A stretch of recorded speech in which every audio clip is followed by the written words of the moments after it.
Dan pemirsa, untuk mengetahui informasi terkait pergerakan tanah di Purwakarta, Jawa Barat, sudah bergabung Kepala Pelaksana BPBD Jawa Barat, Teten Ali Mulku Engkun. Selamat siang Pak Teten. Selamat siang, Ya Pak Teten, Sampurasun. Ya, Pak Teten, ini sudah seberapa mengkhawatirkan sebetulnya tanah bergerak yang terjadi di wilayah Sukatani Purwakarta ini, terutama pada Tol Cipularang ini seperti apa update terkininya, Pak? eh, kalau kami melihat ya apa yang terjadi di lapangan sebetulnya eh, karena ini jaraknya cukup dekat gitu ya, cukup dekat dengan objek vital nasional. Iya. Ini sudah sangat mengkhawatirkan gitu, sudah sangat mengkhawatirkan. Tetapi nanti detailnya mungkin nanti teman-teman PPMBG di hari Senin akan coba melakukan cek lagi bagaimana sebetulnya dampaknya terhadap objek vital nasional ini sendiri gitu ya. Karena retakannya itu terus menerus dan pergerakan tanahnya itu terus menerus dan setiap saat kita 20 menit dan dikhawatirkan juga kita ini memanjang sampai dengan tol yang ada di kilometer 91. Jadi artinya sampai dengan siang ini pergerakan tanah masih terjadi begitu, Pak?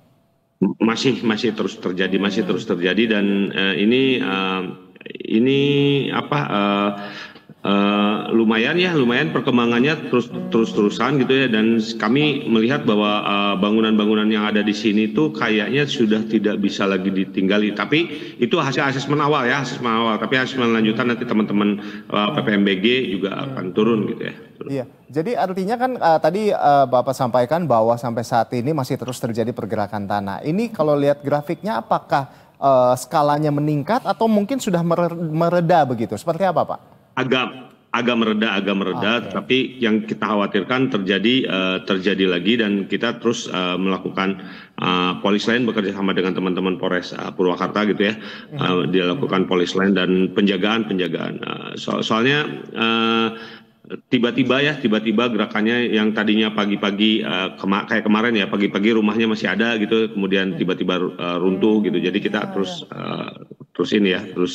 melakukan pengawasan terhadap warga, karena sebagian warga juga ada yang masih penasaran, mungkin ada yang masih membawa beberapa alat-alat yang ada di rumahnya gitu. Jadi kita jagalah dengan teman-teman dari Polres dan teman-teman Satpol PP Kabupaten Purwakarta.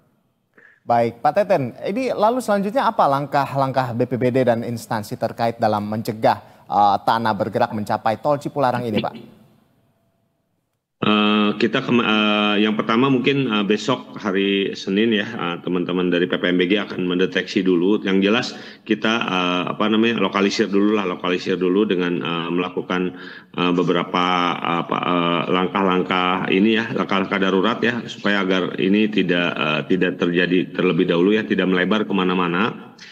Yang utama sih sebetulnya yang kami lakukan di BPBD karena itu adalah bagaimana melakukan relokasi terhadap penduduk masyarakat yang kemungkinan terdampak. Itu yang kita lakukan dulu lah. Kemudian kita bikin polis lain segala macam, dan kita menghubungi instansi-instansi terkait lah agar ini bisa segera teratasi gitu ya,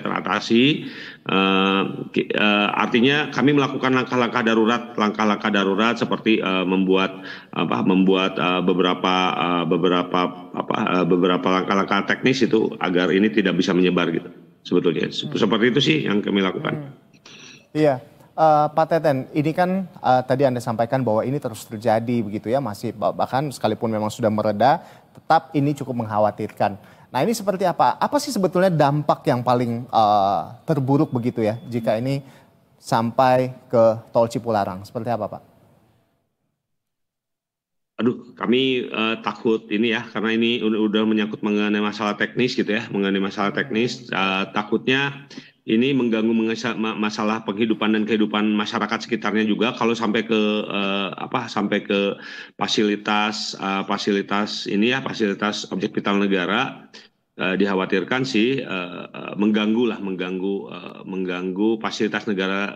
Tapi lebih lanjutnya nanti teman-teman yang berkompeten yang akan menyampaikan. Cuman dalam kewenangan kami melakukan evakuasi terhadap warga masyarakat sekitar agar ini tidak terjadi dampak korban lah, menimbulkan korban gitu. Baik. Jadi dengan upaya untuk mengevakuasi warga seperti itu, sebetulnya apakah pergerakan tanah ini bisa dicegah atau bagaimana sih Pak sebetulnya? Kalau itu kami tidak memiliki kapasitas untuk menjelaskan itu. Cuman sebetulnya sih kalau misalnya ini kalau dilakukan mitigasi awal bahwa ini daerah-daerah rawan gitu yang sebetulnya sudah ada petanya sih untuk tidak ditinggali itu bisa sebetulnya bisa diminimalisir gitu. Itu baik. Nah, ini kan selain mengancam keberadaan tol Cipularang, Tanah Bergerak juga sebelumnya juga telah merusak permukiman warga begitu hingga dan ya itu tadi seperti Anda jelaskan bahwa kasihan begitu ya, siangnya paginya masih ada rumahnya, siangnya udah hancur seperti itu Pak. Nah ini ya, sejauh ini hingga saat ini total ada berapa kepala keluarga yang kehilangan tempat tinggalnya Pak Teten? Yang terdampak, kami sampaikan bahwa terdampak sekitar 81 kepala keluarga ya, terdampak ya, yang mengungsinya ada 46, sekitar 57 rumah rusak berat, terus bertambah dari hari ke hari. Satu unit fasilitas umum ya, Pasumnya rusak berat, jalan desa hancur total, padahal itu sudah di beton ya, mungkin ada di videonya juga dilihat itu sampai terangkat. Kemudian rumah ibadah musola rusak berat juga. Kemudian ada 3 unit rumah rusak sedang dan 8 unit rumah rusak ringan. Mudah-mudahan ini tidak berkembang gitu. Ini berdasarkan tadi laporan tadi pagi di sekitar pukul 7 pagi lah. Mudah-mudahan ini tidak berkembang lagi lah, mudah-mudahan. Baik. Nah, sejauh ini Pak Teten, ini bagaimana kondisi warga yang rumahnya rusak parah akibat pergerakan tanah ini? Apakah ada tenda-tenda pengungsian yang sudah disediakan? Kita hari ini menyiapkan dapur umum dan kita sudah mengungsi ke rumah kerabat rata-rata mengontrak, diungsikan ke kantor desa Pasir Munjul. Ini Pak Kades dengan jajarannya juga cukup terbuka ya, kita menyediakan dapur umum di sana, kemudian bukan dalam bentuk tenda tetapi di kantor desa, di aula desa yang tempat olahraga sebetulnya. Di sana tempat olahraga, tempat badminton, kita lakukan pengungsian ke arah ke ini sekitar 46 kepala keluarga ya, 134 jiwaan yang mengungsi di kantor balai desa tersebut.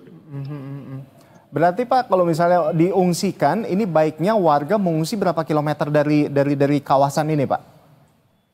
Kita kemarin sudah cukup lumayan, tapi berbeda desa lah. Ada 2 alternatif kemarin yang sudah kita deteksi. Yang pertama yang di tanah desa Pasir Munjul sendiri yang kemarin Pak Kadesnya menyampaikan. Tetapi ini juga kita harus petakan lagi gitu, harus kita konsultasikan lagi dan harus kita mitigasi kembali dengan teman-teman PPMBG bagaimana situasi tanah tersebut. Yang kedua adalah ada tanah di PTPN, itu berbeda desa dan kita sudah melakukan komunikasi dengan teman-teman dinas perkebunan Provinsi Jawa Barat dengan PTPN, dan mudah-mudahan ada titik temu nanti mereka lakukan relokasi, rehabilitasi, rekonstruksi, baik itu di hunian tetap lah. Kami berharap langsung membuat hunian tetap di lokasi tersebut gitu. Dan terakhir Pak, terus kita komunikasikan ya. Baik, terakhir Pak, mungkin singkat saja, apa sebetulnya penyebab dari tanah bergerak ini Pak? Apakah dari faktor cuaca atau mungkin dari lokasi yang sebetulnya tidak layak untuk didirikan bangunan, atau seperti apa sebetulnya penyebab utama dari pergerakan tanah ini Pak Teten? Ini hasil asesmen sementara kami ya, mungkin diupdate oleh teman-teman PPMBG nanti dan dengan BNPB, bahwa ini pergerakan tanah itu disebabkan lereng yang curam tanpa vegetasi yang memadai gitu ya. Jadi tumbuhan-tumbuhannya tidak memadai, rentan terhadap longsor terutama setelah hujan lebat. Nah, sebelumnya ini memang sudah terjadi sebelumnya nih. Ini tidak ujuk-ujuk juga nih, dari bulan April sudah ada pergerakan gitu, tiba-tiba hujan besar gitu ya.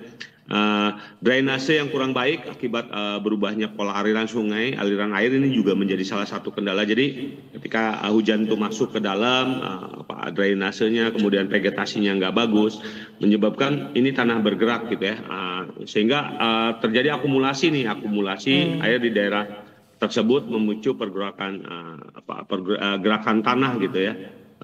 Dan ini posisinya berdasarkan hasil pemetaan awal kami dengan PPMBG bahwa ini lokasi bencana berada pada zona kerentanan gerakan tanah yang menengah, sehingga ketika terjadi curah hujan besar ini mengakibatkan bahwa gerakan tanah itu semakin masif gitu ya. Itu sih sebetulnya. Baik, tentunya Pak Teten kami berharap bahwa tidak ada lagi bangunan yang menjadi rusak akibat pergerakan tanah ini, tidak ada lagi korban rumah yang rusak begitu ya Pak Teten ya, dan kita berharap justru semua warga di sini bisa dievakuasi dengan baik. Sekali lagi terima kasih banyak Pak Teten Ali Mulku Engkun, Kepala Pelaksana BPBD Jawa Barat sudah bergabung bersama kami di Berita Satu Siang hari ini. Selamat siang, salam sehat selalu Selamat siang, Pak Teten. Salam sehat, salam tangguh. Salam tangguh Pak Teten. Ya.